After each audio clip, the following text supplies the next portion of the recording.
Hi everyone, this is me again, and welcome back to episode 4 of my new series where we break down real product concepts in a simple and practical way.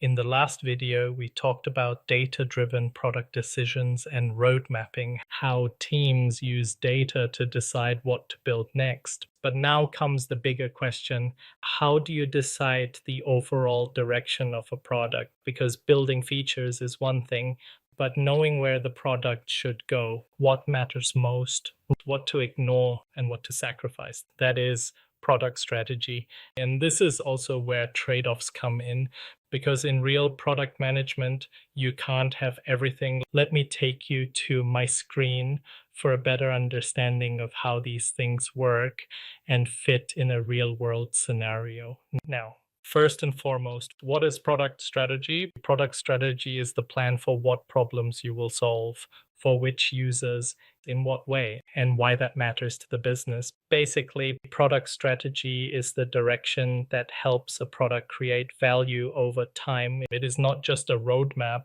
It is not just a feature list. It is the logic behind the roadmap. And a good product strategy answers 4 questions. Number 1, who are we serving? Means which users matter most. Number 2, what problem are we solving? Means what pain point is worth solving. Number 3, how are we different? This means what makes our solution valuable. And number 4 are the outcomes that matter. And this means what success looks like. Without these answers, you don't have a strategy, you just have activity. Now, let's talk about why product strategy matters. Without a strategy, teams often end up building random features, reacting to every request, chasing competitors, pleasing stakeholders in the short term, and losing all focus over time. And this creates a product that feels busy but not useful. Now, with a defined strategy, the teams get clarity, alignment, focus, better decision making, and a stronger execution. Now, there are 3 things that are considered the building blocks of product strategy, and they are vision, strategy, and tactics. So let's break them down one by one. Number 1 is vision. Vision is the long-term aspiration. It answers what future are we trying to create. For example, making investing simple for everyone, helping users take control of their money, or becoming the most trusted platform for X. Vision is broad, it inspires direction. Number 2 is the strategy. Strategy translates vision into choices. It answers what path will we take to get there. For example, focus on first-time investors, prioritize trust, simplicity, and education, and building the mobile-first experiences. And the third one is tactics. Tactics are the actual actions. They answer what will we do right now. For example, launching the onboarding changes, adding the portfolio educational tips, or improving the first-time user journey. Remember, strategy starts with the user understanding. A strong strategy starts with users, not with internal opinions, not with trends, not with what leadership randomly wants. You need to know who the core users are, what they struggle with, what matters most to them, and how they behave today. The important point to understand here is, if you don't deeply understand the user, you can't create a real strategy. You can only create assumptions. So, strategy is only about the choices. This is one of the most important ideas in product management. A strategy is not just what you choose to do, it is also what you choose not to do, because every product has limits. Limited time, limited team capacity, limited engineering bandwidth, and a limited budget. So strategy is really the art of focus, sequencing, and saying no. And this is the point where the trade-offs begin. Now, let's understand what the trade-offs are. Trade-offs happen when you cannot optimize everything at the same time. You must choose between competing priorities. For example, speed versus quality, growth versus profitability, usability versus flexibility, short-term revenue versus long-term trust, and customization versus simplicity. Real product management is full of these decisions.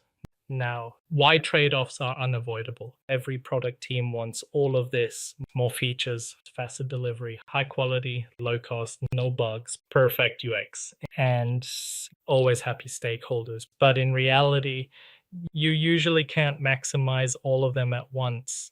So someone has to decide what matters most right now, and this is a PM's job. Now, let's understand the common trade-offs in more detail. Number one is speed versus quality. Now, tell me something. Do you launch quickly or wait until it is polished? Actually, the advantages of fast launches are to learn faster, to reach the user sooner, and to reduce the delay. On the other hand, the risks caused by fast launches may include more bugs, weaker UX, and the lower trust. This trade-off depends on context. A startup can often take more risks. The banking product cannot. Number two is the short-term wins versus the long-term foundation. This means, should you release a quick fix now or invest in the scalable solution? Quick fixes no doubt help in the short term, but too many of them create technical debt. Long-term foundations take more time, but they improve scalability and future speed. And great PMs balance both. Now comes number three, which is the customer requests versus the product vision. This happens when clients or stakeholders sometimes ask for features, but not every request fits the strategy at this point. A PM must ask, is this a one-off request? Does it align with our direction? And will it benefit many users or just a few? You don't ignore requests, but you also don't blindly say yes. Now comes number four, which is the simplicity versus flexibility. Simple products are easier to use. However, flexible products can serve more complex needs, but more flexibility often means more settings, more options, and more confusion. So teams must decide, do we optimize for ease or for advanced control? And lastly, innovation versus stability.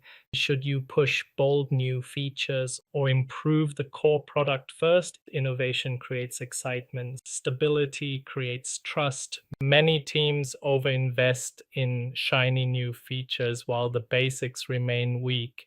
That is a strategic mistake. Now, let's understand how PMs make trade-off decisions. Now, let's get practical. How do strong product managers actually make these calls? Number one, start with the goal before deciding anything. Ask, what are we trying to achieve right now? For example, are we improving activation? Are we reducing the churn rate? Are we increasing the revenue? Or are we strengthening the trust? The current goal determines the best trade-off.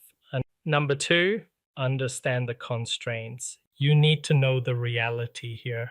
How much engineering capacity do we have? Are there regulatory limits? Are there technical dependencies? And what's the deadline? Trade-offs are only good when grounded in reality.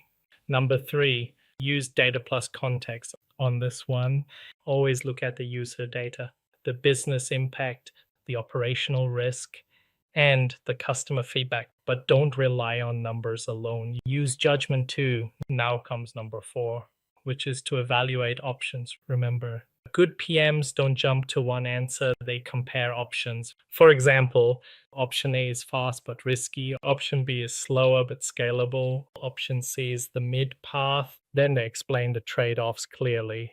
And lastly, aligning the stakeholders. Trade-offs are rarely solo decisions. PMs need to bring people along. That means explaining the context, showing the impact, clarifying the recommendation, and making trade-offs visible. Now, let's go through some frameworks that help with strategy. Number one, the RICE framework. This is widely used for prioritization. Here, R means reach. I mean the impact. C means confidence. And E stands for the effort. This is really good for comparing ideas objectively. Next is the opportunity solution tree. This helps connect the outcomes, the opportunities, and the solutions. This is very useful when multiple user problems exist. Another one we have is the SWOT analysis. S means strengths, W means weaknesses, O means opportunities. means threats. This analysis framework is commonly and widely used during most strategic analysis. Another we all commonly know is the North Star metric.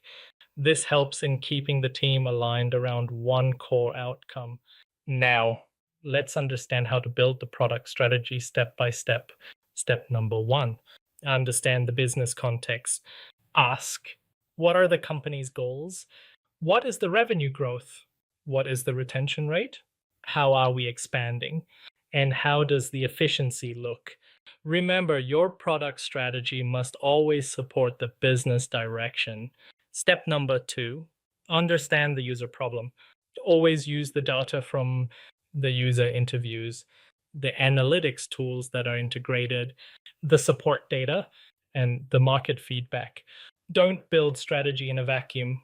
Step number three, study the market.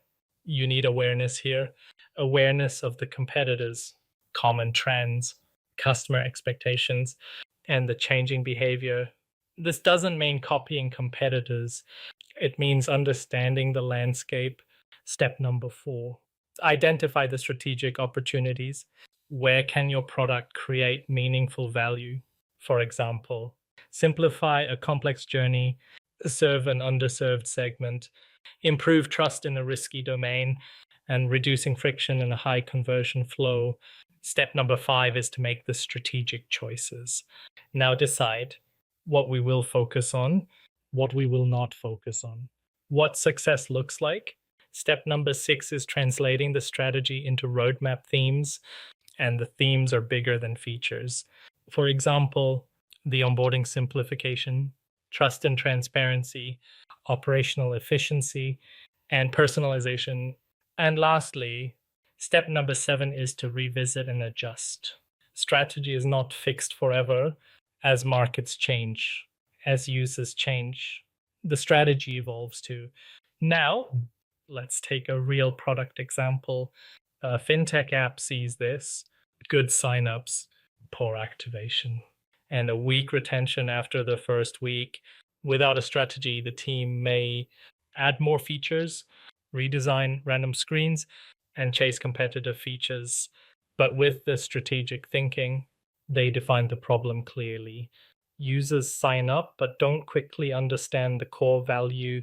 Strategic choice, focus on first week activation and education.